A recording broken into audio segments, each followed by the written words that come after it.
أعوذ بالله من الشيطان الرجيم. بسم الله الرحمن الرحيم.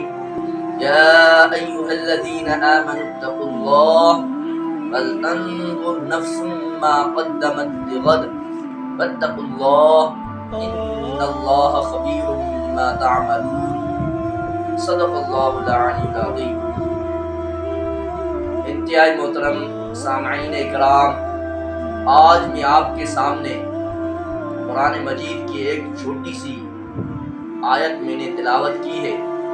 اس آیت کے اندر اللہ تعالیٰ فرماتا ہے، اس کا ترجمہ کچھ اس طرح ہے کہ اے ایمان والو، اللہ کی تقوی اختیار کرو اور ہر شخص یہ دیکھے کہ اس نے کل کے لیے کیا تیار کیا ہے. اور اللہ کی تقوی اختیار کرو، بے شک اللہ تبارک و تعالی ہمارے ہر عمل سے باخبر ہے. اس آیت کے اندر تین چیزیں بتائی گئی ہے. ایک یہ چیز کہ اللہ تعالی مخاطب کن لوگوں سے ہے، مخاطب کا کفار سے نہیں ہے، مشرکوں سے نہیں ہے، منافقوں سے نہیں ہے، خدا کے نافرمانوں سے نہیں ہے. اللہ تعالیٰ اس آیت کے اندر مخاطب ہے تو ایمان والوں سے مخاطب ہے، ان لوگوں سے مخاطب ہے جو ایمان کی دعویٰ کرتے ہیں.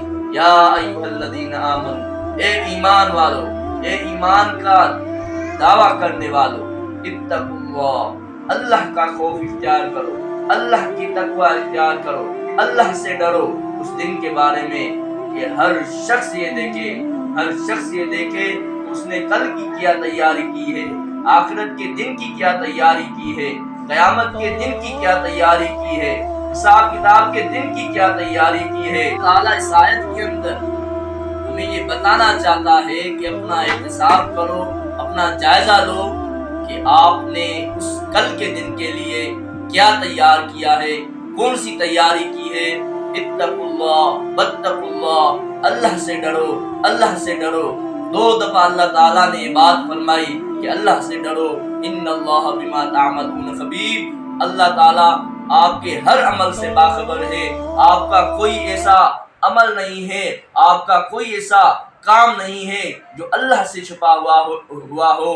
آپ دنیا کی پولیس سے چھپا سکتے ہیں، لوگوں سے چھپا سکتے ہیں، لیکن اللہ تعالیٰ سے آپ کا کوئی بھی عمل چھپا ہوا نہیں ہے، ڈھکا ہوا نہیں ہے. اللہ تعالیٰ آپ کا ہر عمل دیکھتا ہے.